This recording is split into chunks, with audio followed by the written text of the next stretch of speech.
Bismillahirrahmanirrahim. Assalamualaikum warahmatullahi wabarakatuh.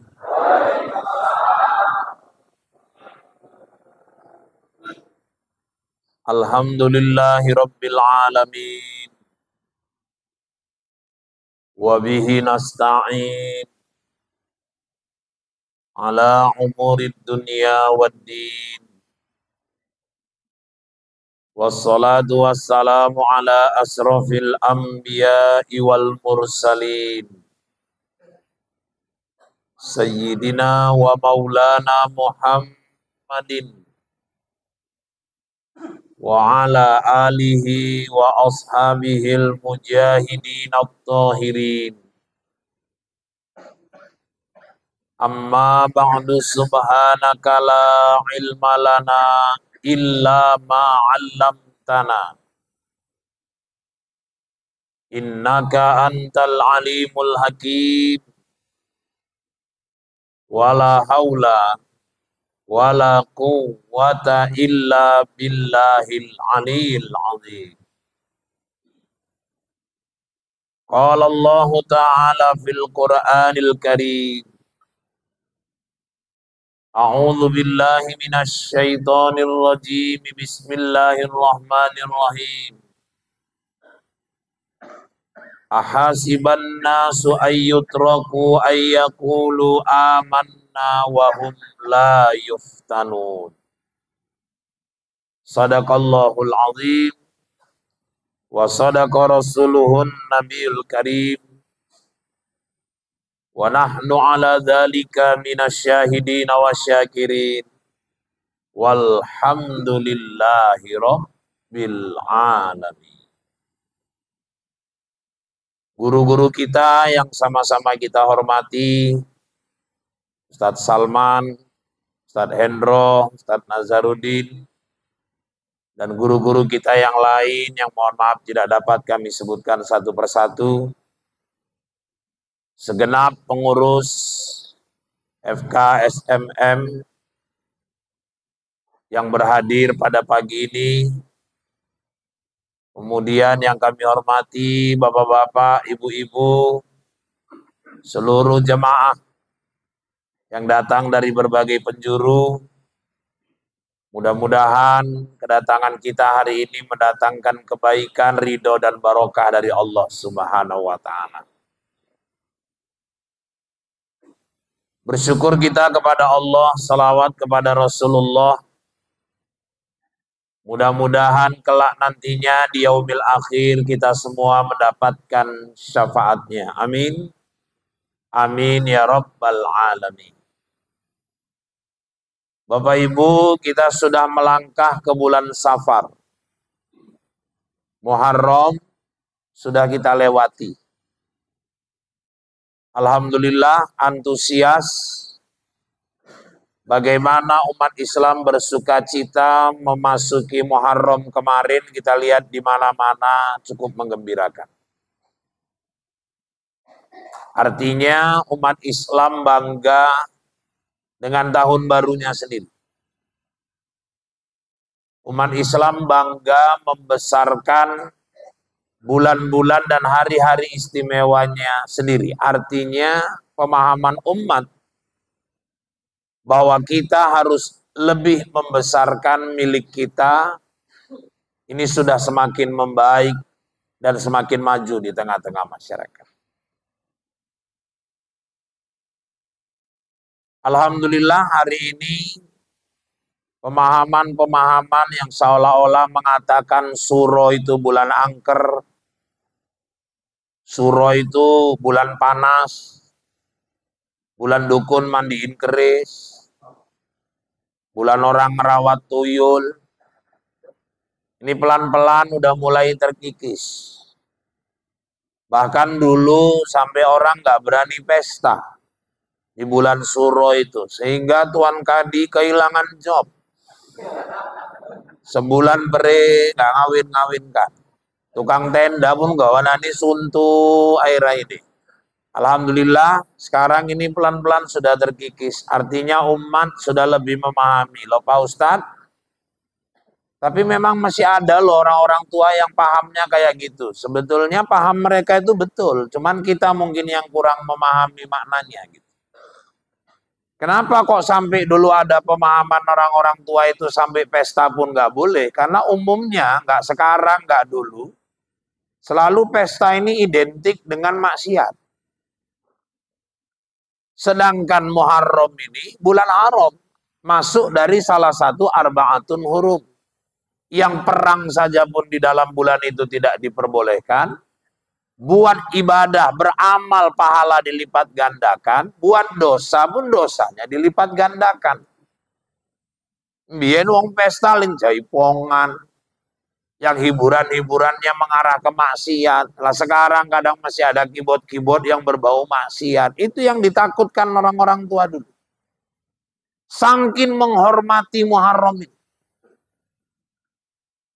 Kalau orang-orang Iran, mereka memang di bulan Suro memang betul-betul mengurangi kegiatan-kegiatan sukacita. Kenapa? Karena mereka menghormati cucu Nabi Hasan dan Husain yang dibunuh di bulan Muharram.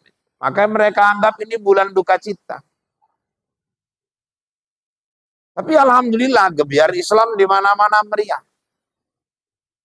Dan Bapak Ibu, sebenarnya kata suro itu sendiri kan diambil dari inti di bulan Muharram itu. Adanya hari Asyura, asal kata asyara yang artinya 10. Nah itulah dia 10 Muharram. Sunat kita berpuasa, disuruh kita menyantuni anak-anak yatim. Kenapa Ustadz? Karena Bapak Ibu yang dirahmati Allah, Asyura hari kemenangan nabi-nabi. Diterimanya taubat Nabi Adam. Maka keluarlah istighfar Nabi Adam. Apa istighfar Nabi Adam? Rabbana zolamna anfusana wa illam taghfir lana wa tarhamna lanakunanna minal khosirin. Adam punya dosa, melanggar larangan Allah, makan buah kuldi. Padahal sudah dikatakan Allah yang lain nikmati dam sama istrimu Hawa. Tapi yang itu jangan. Rupanya istrinya Hawa merengek-rengek ngajak Nabi Adam dekati pohon itu. Adam sebetulnya udah nggak mempan digoda iblis. Tapi kena rengekan bini, goyang Pak. Makanya mama-mama ini memang bisikannya ini maut. Nek ngomong suaranya lembut, kurang lembut. Tapi nek wis bentak bojone kaya wong pauk kabeh bojone digawe deh. Inilah ngerinya mama-mama. Goyang. Akhirnya temakanlah buah kuldi itu. Bukan lagi temakan, memang dimakan. Itu kisahnya di Quran surah Baqarah 30 terus ke bawah. Cerita yang nggak jelas yang beredar di kampung-kampung. Ngomongin Nabi Adam mangan buah kuldi keselep, nyangkut nang gulune. Makanya wong lanang neng jendol nang gulune gini. Siti Hawa wis ketelen. Makanya wis lah nggak usah dibahas lah yang bodoh-bodoh ngerti wae. Cukup dipikir ke ojo dibayang ke. Jadi ibu bapak sekalian yang dirahmati Allah, diterimanya taubat Nabi Adam 10 Muharram. Kemudian Nabi Nuh selamat kapalnya dari banjir besar juga di 10 Muharram. Kenapa? Karena umatnya nggak mau menerima dakwah, malah mengejek, menghina apa yang disampaikan Nabi Nuh. Dan yang lebih menyakitkan, anaknya pun menjadi penentang dakwah ayahnya sendiri. Nabi Yunus dikeluarkan dari perut ikan hiu. Kenapa Ustadz? Kenapa? Karena menghindari kejahatan umatnya. Akhirnya dia pergi meninggalkan umatnya. Rupanya itu kesalahan. Akhirnya ibu-ibu kapal yang dinaiki mogok. Di tengah perjalanan, di tengah lautan, semua penumpang kapal sepakat. Yuk, ini pasti ada yang bawa sial ini dalam kapal ini. Coba kita undi nama-nama penumpang semua. Siapa yang mau bawa sial ini? 3 kali tarik nama, kayak narik arisan. Yang keluar nama Nabi Yunus terus. Akhirnya dibuang. Ketika dibuang ke laut, Allah perintahkan ikan nun. Tolong telan itu Yunus itu, tapi ojo dikunyah, telan ayo. Kira-kira gitulah perintah. Dikunyah yon teh kan ngono. Akhirnya langsung mangap ikan nun nyambut telan. Itulah berada dalam salah satu zulumat. Tiga kegelapan Nabi Yunus rasakan. Kegelapan dalam perut ikan, kegelapan malam, kegelapan di dasar laut. Keluar lagi istighfarnya Nabi Yunus. La ilaha illa anta subhanaka inni kuntu minaz zalimin. 40 hari sujud minta ampun kepada Allah. Berulang-ulang dibaca terus zikir itulah. Suwi-suwi wa emual. Cuman golek apotik nggak itu. Wis keliling nang laut iku kok enggak eneng betul apoting ngono arek golek milanta apa arek golek promak enggak itu. Terakhir mual dimuntahke Nabi Yunus. Nah, itulah kejadian juga di 10 Muharram. Nabi Ibrahim diselamatkan dari api, dibakar oleh Raja Namrud juga di 10 Muharram.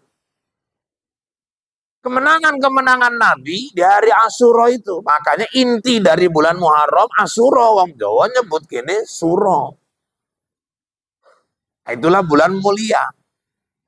Nabi-nabi lepas dari berbagai cobaan ujian di 10 Muharram. Maka disebut hari kemenangan nabi-nabi. Karena memang hidup ini nggak pernah lepas dari ujian cobaan, Pak. Hidup ini kan nggak selamanya mulus terus. Statis hidup ini nggak stabil, rezeki aja kadang lancar, kadang seret.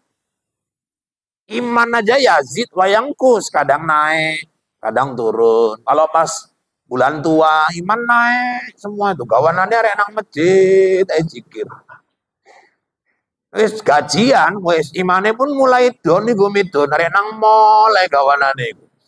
Jadi kadang-kadang iman ini pun pengaruh juga ini situasi ekonomi. Bagi ibu-ibu yang dirahmati Allah, begitulah hidup ini. Kadang Senin ketawa, Selasa udah nangis.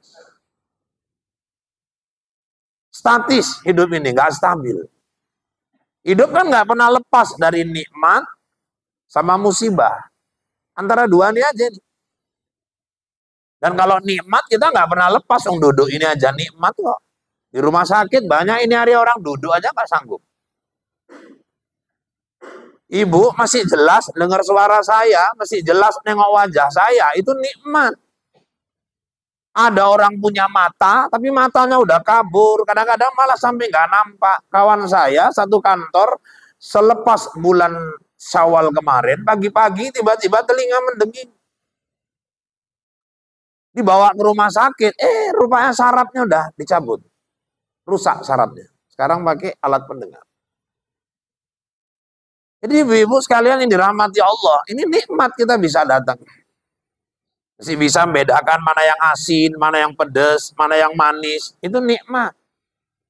Ada orang-orang, saudara-saudara kita yang harus menjalani kemoterapi, kena kanker. Itu kalau udah kena kemo, rasa itu hilang di lidah. Sel-sel yang dimatikan itu bukan sel kankernya aja, semua sel yang baik pun jadi ikut mati. Saya ada keluarga, Bapak Ibu, rupanya dia kena, memang harus kemo. Dalam satu kali periode itu 12 kali dia kemo. Itu makan, tahu-tahu terasa pedas, tapi rasa lain nggak ada. Ini nikmat. Tapi dibalik nikmat kan hidup ini nggak lepas dari ujian. Mana ada orang hidup mulus, terus ada. Dan kenapa manusia itu dihadapkan musibah, Ustaz? Satu, biar jangan sombong. Manusia ini, Pak, kalau dikasih nikmat terus, apa dia mau dapet terus. Itu ujung-ujungnya kayak Fir'aun. Merasa dirinya itu apa aja yang dia mau dapet, ujung-ujungnya malah dia merasa dia paling hebat, akhirnya dia mengaku dirinya jadi Tuhan. Dan herannya, Fir'aun ini orang ngetop. Hampir seluruh dunia kenal nama Fir'aun. Tapi sampai sekarang belum ada saya tengok satu orang tua pun mau ngasih nama anaknya Fir'aun. Belum ada. Tak rasa ustadz-ustadz yang 3 ini pun nggak pernah nabalkan nama anak orang Fir'aun. Nah, eneng pun pesong juga wong tuh. Kalau nikmat nih dapat, terus nggak pernah dapat ujian, nggak pernah dapat musibah, ujung-ujungnya orang sombong. Makanya hidup tetap ada nikmat, ada musibah. Dan memang kita pun kan nggak ada yang berhak sombong. Sombong pun apa mau disombongkan? Kaya titipan Allah. Kalau Allah mau cabut sebentar, rumah mewah, konslet listrik, ente, ilu air. Motor mewah, mobil, lu ngonang beras tagi, ngelakkan bus, terjun nang jurang, nggak terangkat meneh motor. Kalau Allah mau ambil sebentar. Ibu cantik, masa Indomie, meledak kompor gas, probah ini. Bar maghrib metu medeni wong sekampung malah delok kira ini. Mau nampak cantik, beli bedak pemutih, putih tenan ngelupas kabeh kulit terakhir. Makanya ibu-ibu yang dirahmati Allah, kalau Allah mau cabut nikmat sebentar, ganteng naik kereta ngong ngong ngong, krek ngong ngong ngong. Tekongan Medan Kriyo, petuk jumbo, grebak, rontok untun nih orang hilang garangnya, ajan pun berubah, wow, aku mau sampai kabeh. Makanya ibu-ibu yang dirahmati Allah, nggak ada orang yang berhak sombong. Saya di sini suruh ceramah, bukan karena saya yang paling pinter, enggak. Kebetulan memang kan hidup ini ada saat mendengar, ada saat menyampaikan. Ustadz-ustadz kita di depan ini, tugas mereka hari ini mendengar. Tugas saya nyampaikan, bukan karena saya lebih hebat, enggak. Saya bisa ceramah dengan karena doa mama saya. Kalau nggak karena doa mamaku pun tak jadi apa barangkali saya. Entah pun aku YouTuber juga barangkali kan gitu. Jadi ibu sekalian yang dirahmati Allah, nggak ada orang berhak sombong. Loh, saya bisa ceramah ini kan karena ada bapak ibu semua. Neri kok nggak eneng nang kene aku ngomong ngopoi nang arep iki coba. Protokol ngomong selanjutnya ceramah yang disampaikan oleh Ustaz Rahul kami persilakan, namun berhubung karena kami ini harus cepat minggu Pak Ustaz, ada yang warisan, ada kerjaan lagi di rumah, kami harus pulang, silakan ceramah di depan ambal-ambal kami dan silakan ceramah di depan kipas angin kami, honor tidak akan kami potong, berapapun dibayar aku nggak gelem Bu, ngopoi aku ngomong nyocot, lingur rumahnya nggak eneng.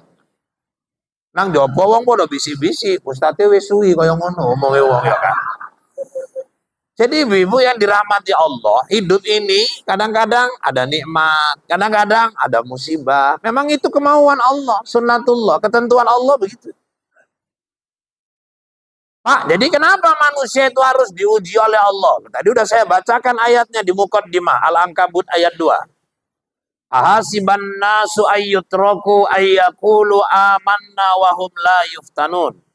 Tidak aku biarkan hambaku itu berkata, aku beriman kepada Allah. Kalau belum ku coba dulu, kata Allah. Jadi cobaan itu memang maunya Allah. Nggak bisa orang aku beriman kalau belum diuji dulu.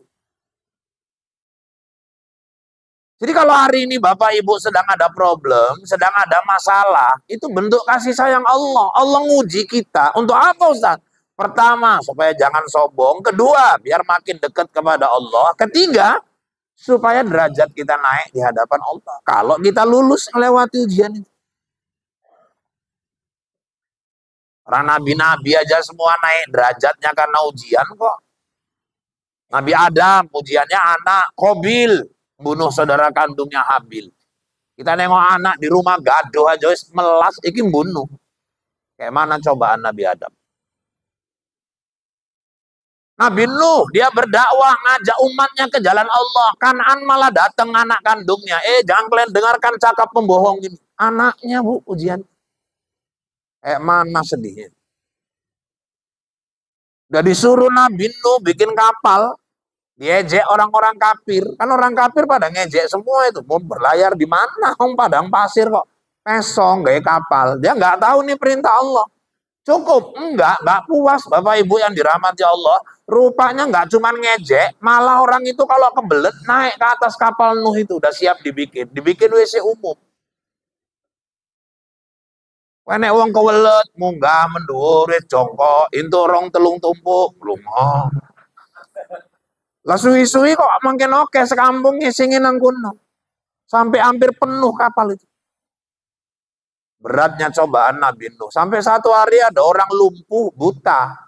Wis setruk, motone buta. Kepingin ngising juga nang kono. Kementus.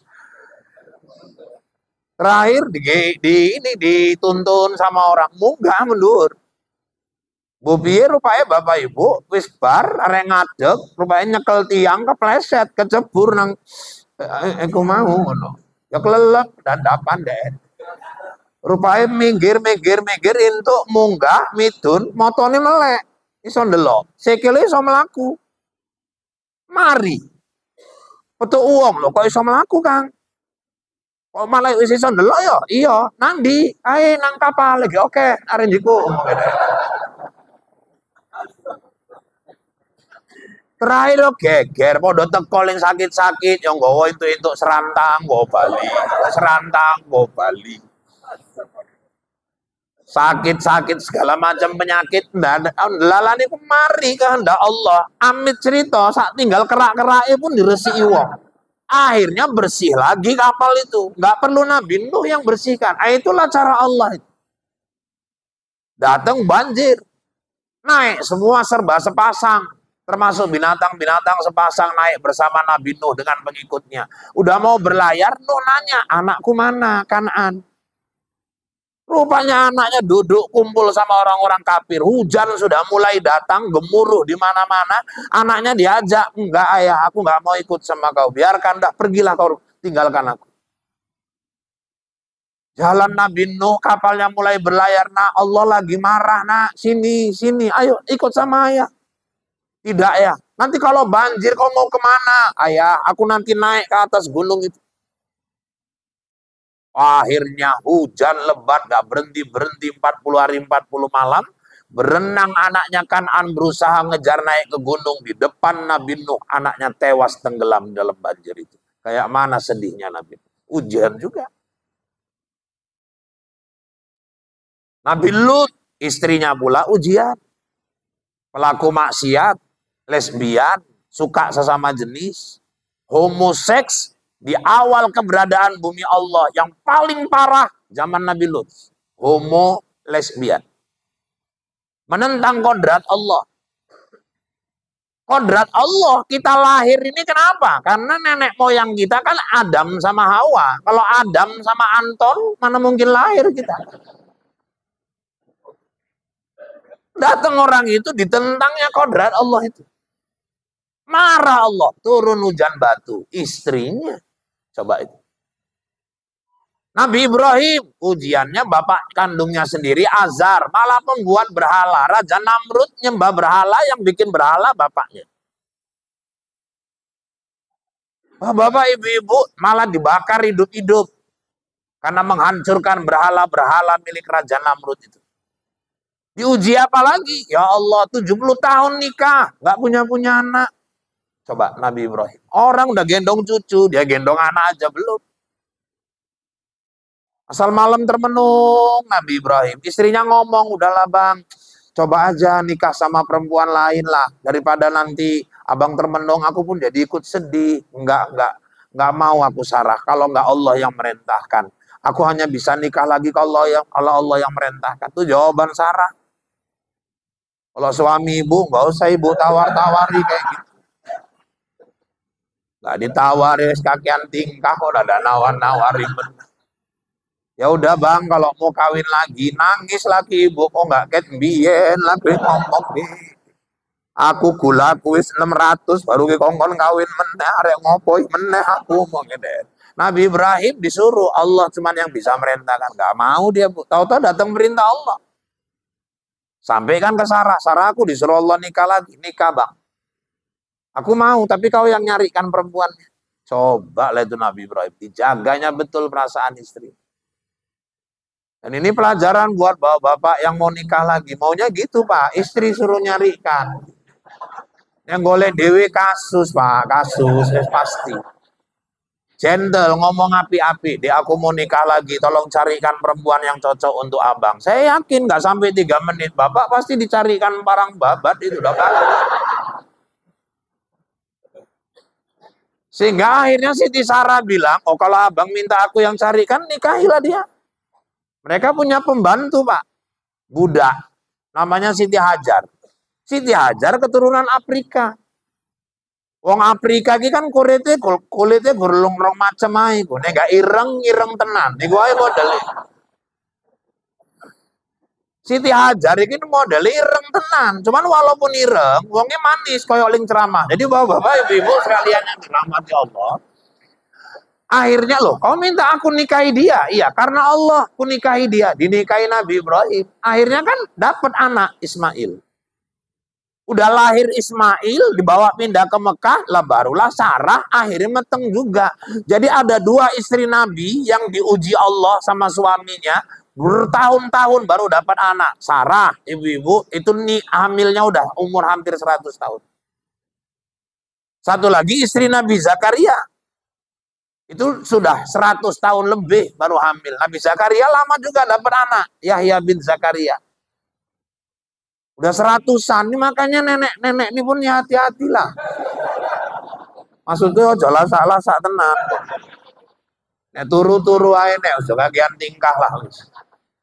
Umur 70-an meteng lu ngomelu pengajian FKSMM Ustadz pun gila delok kiri kok.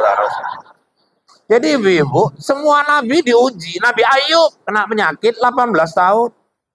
Gatel-gatel di sekujur badan.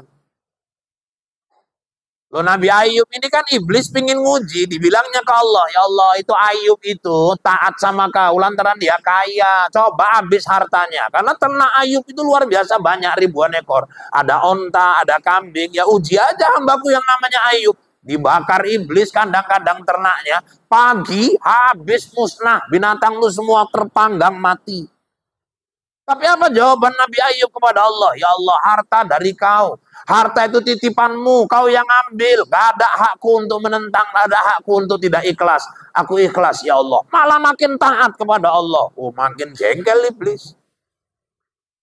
Udah kau uji hambaku namanya Ayub kan? Iyalah, lantaran masih ada anak-anaknya. Coba kalau ditinggal dia sama anak-anaknya. Anaknya 9. Uji aja lah hambaku namanya Ayub.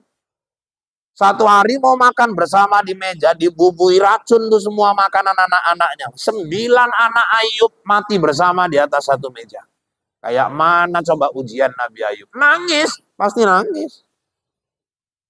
Tapi Ayub ikhlas. Ya Allah, aku nggak merasa itu milikku. Yang milikku itu, ya Allah, apa yang ada, semua nikmat yang kau beri kepadaku. Anak-anakku ini titipan darimu. Hari ini kau ambil. Aku ikhlas, ya Allah. Malah makin taat. Allah, Ayub itu masih taat karena sehat. Coba kalau dia sakit. Uji hambaku yang namanya Ayub. Disihir iblis. Gatel-gatel. Lama-lama bendol-bendol kayak cacar rapet. Berair. Benanah. Lama-lama berulet-ulet. Istrinya 2. Istri keduanya lama-lama gak tahan. Ditinggal Nabi Ayub. Tinggal Rahmah istri pertama. Maka macam mana pun pertahankanlah yang pertama itu Pak. Tetap yang pertama itu juga memang. Itu udah teruji itu kalau yang pertama itu. Jadi bapak-bapak ibu-ibu tinggal istri pertamanya Rahmah. Demon orang sekampung. Karena ulet apa lalat-lalat berdatangan di kampung itu. Ibarat kita di kampung ada ternak. Kan rame itu lalat. Gara-gara luka di tubuh Ayub ini sampai berulet-ulet itu berdatangan lalat. Diusir sama orang sekampung. Orang yang kaya, terhormat, disegani. Akhirnya diusir. Betul-betul jatuh hina.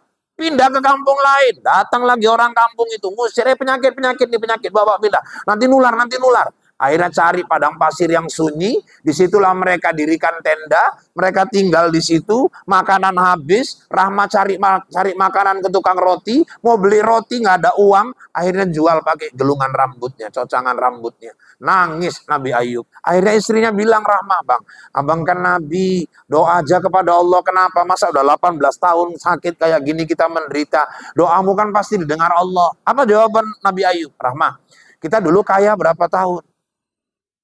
81 tahun bang. Kita diuji Allah sakit 18 tahun. 81 tahun kita dikasih kesenangan, kekayaan. Baru 18 tahun aku sakit. Kau suruh aku ngeluh kepada Allah. Aku malu Rahmah. Nabi Ayub. Cuman karena ulet sama ulet. Udah nggak ada lagi daging yang dimakan, saling makan. Sehingga tersisa 2 ulat yang paling besar. 1 ulat jalan menuju ke lidah. 1 ulat jalan menuju ke hati. Mau dimakan 2 daging ini. Disitulah Ayub berdoa, ya Allah, aku bukan gak tahan dengan ujianmu. Tapi kalau lidah ini kau ambil, kalau hati ini kau ambil, dengan apa lagi aku berzikir kepadamu, ya Allah. Jatuh 2 ulet itu langsung. Ada riwayat mengatakan 1 ulet berubah jadi lebah. Satu ulet berubah jadi lintah. Jadi lebah lintah itu dari ulet yang menggerogoti tubuh Nabi Ayub. Dua-dua penuh manfaat. Lintah itu kan digunakan orang untuk mengobati penyakit laki-laki yang udah itu. Ya. Wong lanang sing wis ikulah pokoknya wis podo-podo ngerti ae lah. Pokoknya wong lanang sing wow deh wis enggak alim meneh kira-kira ngono. Itu sama orang Arab, lintah itu Bu dimasukkan botol, dikorek lobang, ditimbun pakai kotoran unta. Sebulan nanti dibuka, dia jadi minyak. Minyaknya itulah yang digunakan untuk mengobati wong lanang iku mau. Sedangkan lebah, lebah semua orang tahu manfaatnya madunya. Sariawan, madu. Jerawat, madu. Naikkan stamina, madu. Pengobatan-pengobatan alternatif, pengobatan-pengobatan apa namanya itu yang sifatnya herbal, banyak menggunakan madu. Bahkan ibu-ibu juga kalau ada yang terlalu gemuk, pakai terapi madu Bu, untuk menguruskan badan. Caranya asal ibu mau di madu, kurus itu. Kurus, yakin kurus. Rasa aku nggak kurus meneh, kering sisen pun riko itu. Jadi Nabi Ayub ujiannya penyakit. Siapa lagi Pak Ustadz? Nabi Zakaria nunggu kehadiran anak begitu lama. Nabi Musa ujiannya bapak angkatnya sendiri, Firaun. Nabi Isa, ujiannya kemiskinan. Nabi Muhammad, banyak kali ujiannya dakwah, dilempari orang, patah gigi, lutut berdarah, yang disiram kotoran onta lah. Ibu-ibu, semua nabi naik derajat, ujian dulu. Jadi nggak ada manusia itu mau naik derajat kalau nggak ujian dulu. Jangan-jangan ini hari yang datang berapa orang? Misalnya kita bikin mungkin ada 350 orang. Jangan-jangan sekarang ini ada 350 masalah di masjid ini. Mana ada orang hidup mulus-mulus saja. Loh, saya datang ibu-ibu ke rumah saya, Pak. Masih muda orangnya, umur-umur 40-an. Cantik orangnya. Aku kan masih bisa bedakan juga mana cantik, mana enggak. Cuman wongnya rodok pendek. Assalamualaikum Ustaz. Waalaikumsalam. Oh iya Bu. Bisa ngobrol sebentar Ustaz? Oh, silakan Bu, silakan. Duduk. Ibu dari mana? Saya dari Kebun Lada Pak Ustaz. Oh. Ada yang bisa dibantu Bu? Lah tahu-tahu dia nangis nanya, aku ini kurang apa sih Pak Ustaz? Kata dia. Lo kok tahu-tahu nanya kurang apa? Kenal orang yang hubungan apapun orang. Kok tahu-tahu takok saya ini kurang apa? Ada lo kan den pendek, aku batin gue kurang dur, batin gue ngono, cuman aku nggak ngomong. Tak simpen nang jero ae.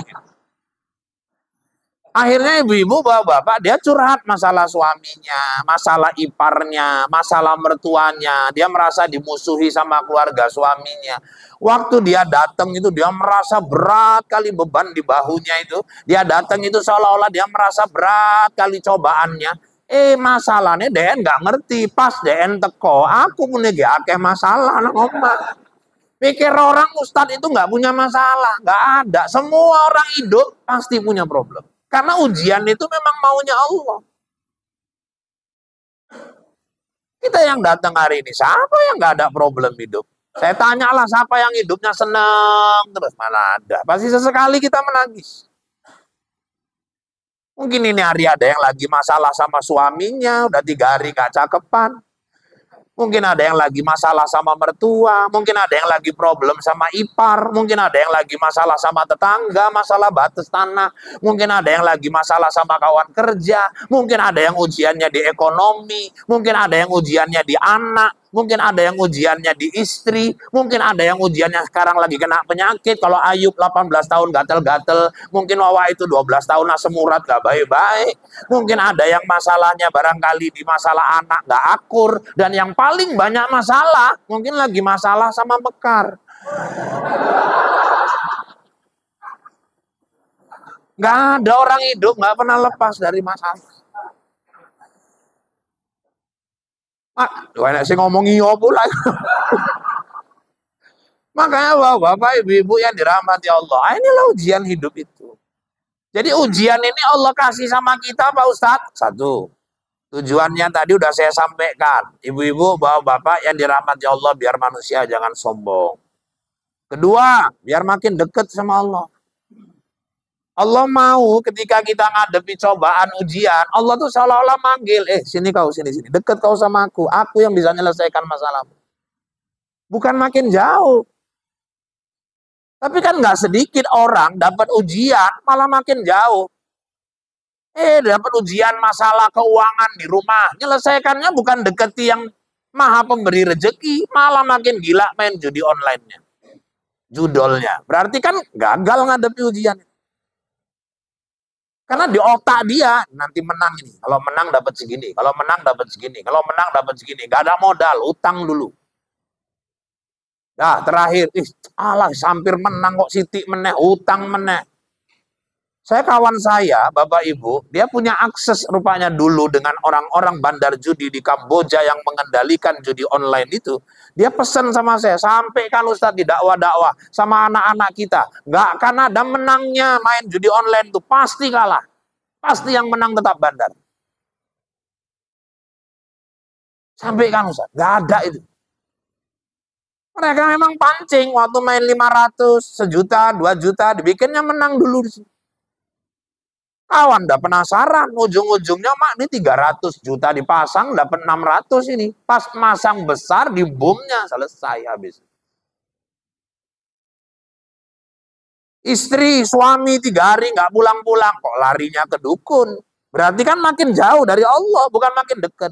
Padahal yang genggam hati suaminya Allah. Allah mau ketika suamimu bermasalah, mungkin lagi ada main janda pirang, misalnya ini. Allah mau, dekat sama aku, yang genggam hati lakimu itu aku. Ini malah lari ke dukun.